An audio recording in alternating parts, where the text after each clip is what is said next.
Hi, Into Fitness followers. It's Coach Charity. I wanted to speak to you today about the importance of weighing your food over measuring your food. So, when you first start a diet, especially with us, we do want you to keep track of your portions because that which isn't measured isn't accounted for. I mean, it's hard to say that you're eating on plan if you don't actually know what it is that you're eating. So we do want you to keep track of the food, and we usually have you use your MyFitnessPal app, which conveniently connects to the N2 Fitness app. So you don't have to enter everything twice. It automatically goes over, and I can see everything that you're eating. Now, when you measure your food, you can do it with a measuring cup or you can do it with a food scale. I always have people ask, do I have to get a food scale? And no, you don't have to do anything. But a food scale is going to be 100% more accurate than measuring with measuring cups. Measuring cups measure volume, and it doesn't give you an accurate assessment of what you're eating. As a matter of fact, you tend to eat more when you eat with a measuring cup. It is better than doing nothing at all. So if you're brand new, if you're severely overweight and you're just starting out, measuring cups are going to make a big difference. If you're on vacation and you don't have access to a food scale, you're at somebody's house, you're at a party and whatever, and you have access to measuring cups, please use them. I mean, they're better than nothing. But a food scale is going to be the most accurate way to assess what you're eating. And I'm going to go ahead and give you a couple of examples of how we weigh our food so you can see the difference. So we're going to head over to the kitchen now, and I'm just going to give you a couple examples. Okay, so as you can see here, I've set up a food scale, my favorite food scale, but there's plenty of other digital ones that are the easiest to use, so get a digital one if you can. And I've got some oatmeal here. And as you can see on the oatmeal, it says a half a cup dry or 40 grams. So, and that's equal to 150 calories. So what I did was I scooped out a half a cup of oatmeal. Okay, and remember that's supposed to equal 40 grams. So what we do is we turn on our food scale. We want to make sure it's at 0. And I always measure in grams. So if it's not on grams, make sure you hit whatever button you have on your scale to get it there.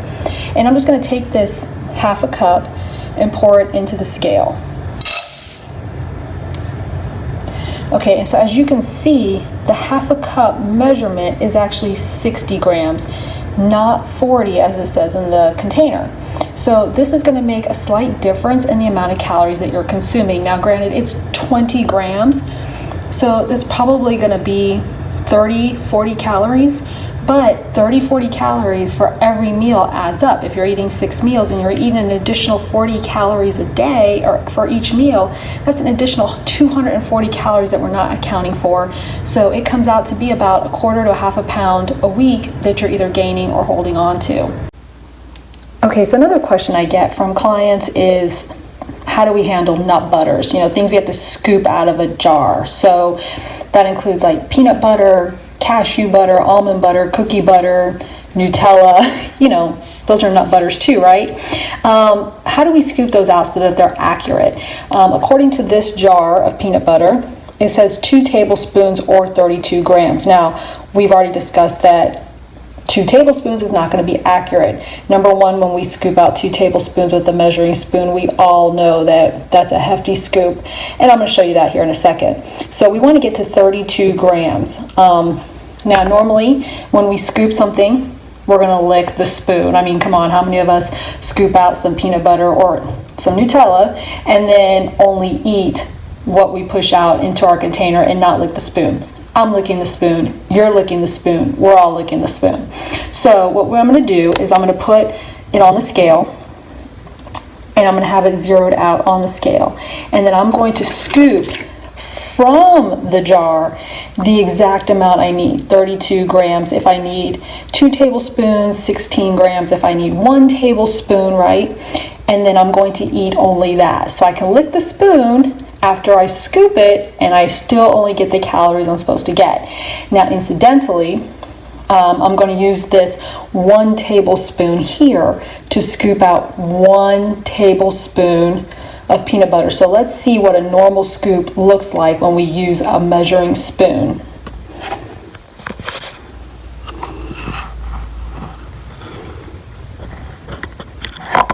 Okay, now we all know this is about what we scoop out, right? So this is 1 tablespoon, right? It says 1 tablespoon. But if you look at the scale, it actually says I removed 25 grams. Well, 16 grams, according to this container, is 1 tablespoon. So if I scooped out 2 tablespoons this way, I would actually end up eating 50 grams of peanut butter. That's an additional 18 grams of peanut butter. So what does that mean? Well, peanut butter is pretty high in calories, right? It's 190 calories. So if I'm eating an additional 15 grams of peanut butter, I'm eating an additional tablespoon of peanut butter basically, which is going to be an additional 85 calories, 90 calories that I didn't account for. Again, this all adds up at the end of the day. So I like to keep scooping until I see that number hit 32 or 16 or whatever I'm supposed to eat, and then that goes directly into my jar, and then I'm free to lick whatever's left in this. So if you liked this video and you found it incredibly helpful, give me a like, a love, an FU, something in the comments just to let me know you watched it and you enjoyed it. If you have any questions on what I've said or you need any more information, you can also comment at the bottom and I will get back to you. If you're interested in losing weight and feeling great, leave that in the comments too, and I will definitely contact you back. Until next time, peace, love, and fitness. I'm out.